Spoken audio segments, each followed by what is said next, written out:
കർണാടകയിൽ ഇപ്പോൾ വലിയ പ്രതിഷേധമാണ് നടക്കുന്നത്. സർക്കാർ ജോലി സ്വപ്നം കണ്ട ആയിരക്കണക്കിന് യുവാക്കൾ തെരുവിലിറങ്ങിയിരിക്കുകയാണ്. പ്രതിഷേധം അത്ര ശക്തമായപ്പോൾ മുഖ്യമന്ത്രി DK ശിവകുമാറും ആഭ്യന്തരമന്ത്രി പ്രിയങ്ക് ഖാർഗെയും നേരിട്ട് സമരക്കാരെ കാണാനെത്തി. എന്നാൽ ആ കൂടിക്കാഴ്ച പ്രശ്നം പരിഹരിച്ചോ അതോ പ്രതിഷേധം കൂടുതൽ ശക്തമാക്കിയോ?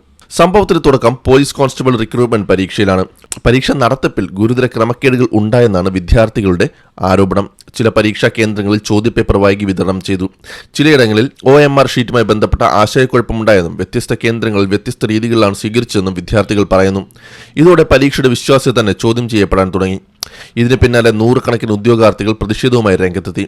പലരും പരീക്ഷ റദ്ദാക്കി വീണ്ടും നടത്തണമെന്നാവശ്യപ്പെട്ടു. ചില സ്ഥലങ്ങളിൽ പോലീസുമായുള്ള തർക്കവും സംഘർഷാവസ്ഥയും ഉണ്ടായി. സർക്കാർ ഈ വിഷയത്തെ ഗൗരവമായി കാണുന്നില്ലെന്ന വികാരവും പ്രതിഷേധക്കാർക്കിടയിൽ ശക്തമായി. ഇതിനിടെയാണ് മറ്റൊരു വിവാദവും പൊട്ടിപ്പുറപ്പെട്ടത്. ആഭ്യന്തരമന്ത്രി പ്രിയങ്ക് ഖാർഗെയുടെ ഒരു പരാമർശം വലിയ രാഷ്ട്രീയ ചർച്ചയായി. പ്രതിഷേധക്കാർ ആദ്യം നിരാഹാര സമരം നടത്തട്ടെ, ലാത്തി ചാർജ് നേരിട്ടെ, അതിനുശേഷം രാജി ആവശ്യപ്പെടണമെന്ന തരത്തിൽ അദ്ദേഹം പറഞ്ഞുവെന്ന് റിപ്പോർട്ട് പുറത്തുവന്നു. ഇത് വലിയ വിമർശനത്തിനിടയാക്കി. എന്നാൽ പിന്നീട് ആ റിപ്പോർട്ട് തെറ്റായി വ്യാഖ്യാനിച്ചതാണെന്നും തന്റെ വാക്കുകളെ വിദ്യാർത്ഥികളെ ലക്ഷ്യമിട്ടതല്ലെന്നും മന്ത്രി വിശദീകരിച്ചു. വാർത്ത നൽകിയ ഏജൻസിയും പിന്നീട് റിപ്പോർട്ട് പിൻവലിച്ചതായി അദ്ദേഹം ചൂണ്ടിക്കാട്ടി. യഥാർത്ഥത്തിൽ അദ്ദേഹം സംസാരിച്ചത് RSSനെ കുറിച്ചായിരുന്നു. RSSും അദ്ദേഹവും തമ്മിൽ ഇപ്പോൾ ഒരു പോര് കർണാടകയിൽ നടക്കുന്നുണ്ട്.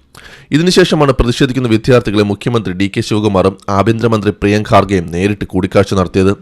വിദ്യാർത്ഥികളുടെ പരാതികൾ കേൾക്കാമെന്നും ഓരോ ആരോപണം പരിശോധിക്കുമെന്നും സർക്കാർ ഉറപ്പ് നൽകിയെന്നാണ് റിപ്പോർട്ടുകൾ പറയുന്നത്. പ്രതിഷേധം സമാധാനപരമായി അവസാനിപ്പിക്കാനും സർക്കാർ ശ്രമിച്ചു. എന്നാൽ പ്രതിഷേധക്കാരുടെ നിലപാട് വ്യക്തമായിരുന്നു. വെറും ഉറപ്പുകൾ മതിയാകില്ല. പരീക്ഷയിൽ എന്താണ് സംഭവിച്ചതെന്ന് സ്വതന്ത്ര അന്വേഷണം വേണം. തെറ്റുണ്ടെങ്കിൽ വീണ്ടും പരീക്ഷ നടത്തണം. ഉത്തരവാദികളായ ഉദ്യോഗസ്ഥർക്കെതിരെ നടപടി വേണം. ഇതായിരുന്നു അവരുടെ പ്രധാന ആവശ്യങ്ങൾ. ഈ സംഭവം ഒരു പരീക്ഷയുടെ പ്രശ്നം മാത്രമല്ല, സർക്കാർ റിക്രൂട്ട്മെന്റുകളുടെ വിശ്വാസത്തെക്കുറിച്ചുള്ള വലിയ ചോദ്യമാണ് ഉയർത്തുന്നത്.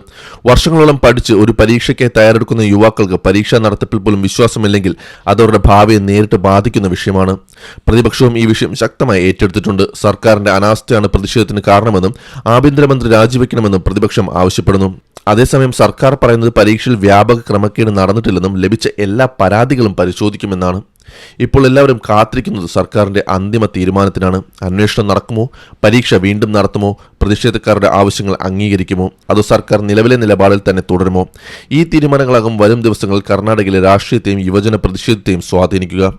ഒരു ജനാധിപത്യത്തിൽ വിദ്യാർത്ഥികളുടെ പ്രതിഷേധം കേൾക്കപ്പെടേണ്ടതാണ്. അതേസമയം പരീക്ഷാ സംവിധാനത്തിൽ പൊതുജന വിശ്വാസം നിലനിർത്തുക എന്നത് സർക്കാരിന്റെ ഉത്തരവാദിത്തമാണ്. ഈ സംഭവത്തിൽ ആരുടെ വാദമാണ് ശരിയെന്ന് അന്വേഷണങ്ങൾക്കൊടുവിൽ മാത്രമേ വ്യക്തത വരൂ.